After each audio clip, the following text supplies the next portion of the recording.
Ayan yung ating Raptor Pumpkin. Kumakain na. So ayan, good morning. So andito tayo sa ating manukan. So umagang umaga pa. Check natin sila. So update ko kayo sa ating mga inalagaan ngayon ng mga pasisyo na ando doon sa brooder. So na-miss natin mag-vlog mga kanotis ha. Ayan o. Meron tayong naka-cord dito. Ayan. Ayan si Kanaway. Na Picom. Andito si Pumpkin o. Yung ating Raptor Pumpkin. Andito naman yung ating Canadome. Ayan.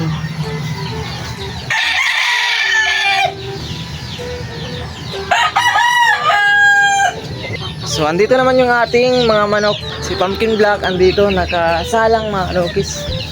Ayan siya oh. Tapos yung ating Kanaway, street comb na Kanaway na hinahanda natin. Ayan oh.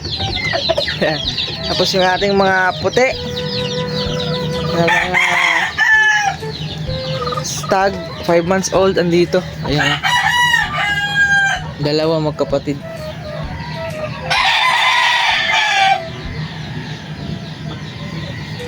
At meron pa. Ayan o. Meron pa dyan sa loob, dalawa. Yung Raptor Roundhead natin na 3 months. Saka yung Kanawayo natin na pulit or broodhen. Nasa loob dyan. Siyempre papakita ko sa inyo yung mga sisiyo natin mga kanokis no. So pasensya na. Wala pa tayong make up. Magang umaga pa mga kanokis no. Ayan, papasinag tayo ng araw dito. Yan, papasikat tayo ng araw. Yan. Papapainit. Yan oh, yung pintuan nasira na. Nasira na yung pintuan sa kulungan. So, andito papakita ko yung mga sisiyo. Andito sa loob.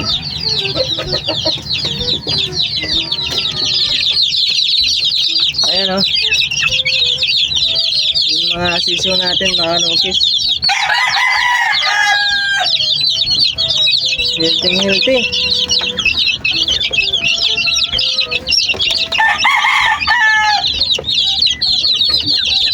Papakainin natin, buksan natin. Gutom na, linisan lang natin tong pakainan nila. Yan, so ito yung patoka natin. Bigay natin sa mga sisiw. Mayroong mga asungot, mga kanokis. Oh. Ayan yung mga naka-pre-rinse natin na mga pulit. Mga asungot yan. Ayan o. So andito na yung kanilang pagkain. Bibigay na natin. Gutom na ito for sure. Liliksiyan ng mga alaga natin. Tapos itong sa brooder, kukuhain na natin kasi lilinisan na natin yan. Yan, so bibilad natin sa araw. Nang sa ganon hindi mamaho, mga kanokis no, iwas ammonia sa ating mga alaga. Ayan o. Mamaya bubuhusan natin ng tubig nang sa ganon malinis yung mawala yung matanggal yung ipot-ipot. So update ko kayo ulit. So papakita natin. Ito na yung ating mga sisiw ngayon. Ayan sila. At syempre nakuha na to ng isang pares kasi mayroong naka kursunada na isang follower natin sa Facebook. Pumunta dito no. Pumunta sa atin. Ayun. Kumuha siya ng isang pares. Yung ating Kanaway, Jugod Gray, tsaka may Raptor Roundhead din tayo dito no. 3 batch to mga kanokis no. Una yung pula. Yan, yung pula na mag-isa na lang ngayon. Sumunod itong Kanaway na malalaki. Pangatlo yung maliliit. Ayan, bali 3 batch yan mga kanokis. Yan yung ating mga inalagaan sa ngayon. At bukod dito sa season natin dito, meron pa tayong sinalang na 18 itlog. Pina-incubate natin dun sa ating lodi na si Sir Neil Orquia ng Hatchery Brothers from Surigao City. December 15 yata magpipisa yun mga kanokis no. So 18 piraso, di pa natin sure yung total kung ilang yung sisyo na mapipisa doon. Basta meron tayong susunod no na batch. Then nag-iitlog pa din sa ngayon yung ating ayan na inahin na yan from Hop and Sons Game Farm, Raptor Roundhead, tsaka yung anak na pulit na partner naman ni Pumpkin Black. So kasalukuyan nag-iitlog ngayon. At syempre yung ating Jugod Gray naman na andi dito. Ayan, nag-iitlog pa din yan. Ayan, oh. Ayan, Jogod Gray. Nag-iitlog din yan ngayon. Siyempre, meron tayo ditong 5K sweater na inahin. Ayan, nag-iitlog din yan. So, madami-dami pa tayong maisasalang or madami-dami pa tayong maging pasisiw no? Susunod na mga by December. Ayan, magsipag pisaan yan yung pina-incubate natin. Siyempre, andito. Hindi kasi ito naglilimlim mga kanokis, no? Kaya nag-iipon tayo ng itlog.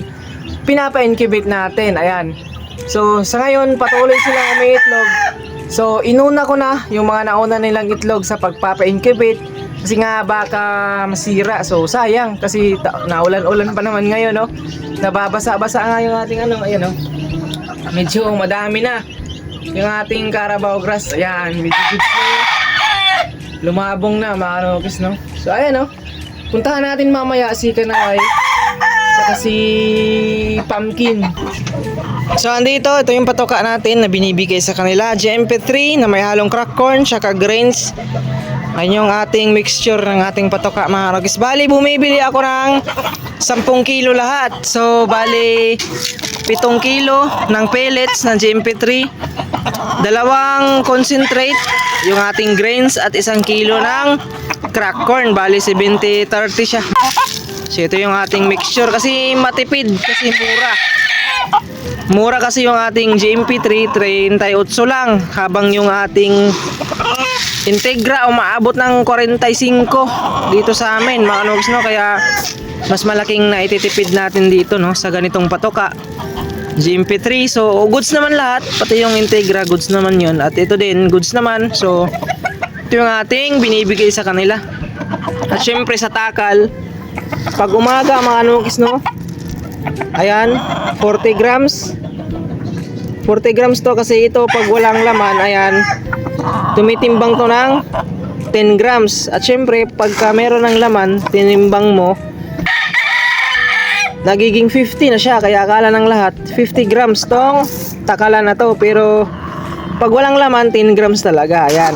Pag meron ng laman, 50 na. Lapag lang natin dito. Ayan. Kakain na. Nagtatawag pa ng chicks yung ating Kanaway na pikom. So ayan, hayaan na natin siya dyan. Lipat tayo dito kay Raptor Pumpkin. Buhos natin to, naulan kasi kagabi. Siyempre sa umaga, 40 grams, ayan. Malakas kumain yan yung ating mga alaga. Pag malakas kumain, alam na natin, mga kanokis, no, na healthy yung ating mga manok.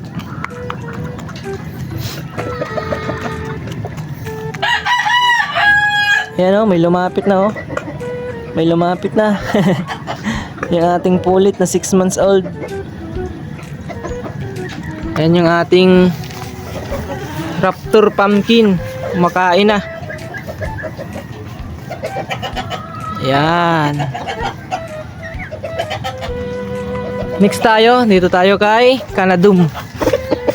Di ko alam yung talagang tawag dito, basta tinawag ko lang si yung kanyang tatay, Kanawayon, saka yung nanay niya, White Dome. Kaya ayan, yung palabas niya, naging Canadum yung tawag ko. Pero di ko talaga alam yung totally tawag sa ganitong kulay, kung ano ba talaga, no? So sa mga alam, pa-comment, baka alam nyo yung ganitong kulay or klase ng manok, alright?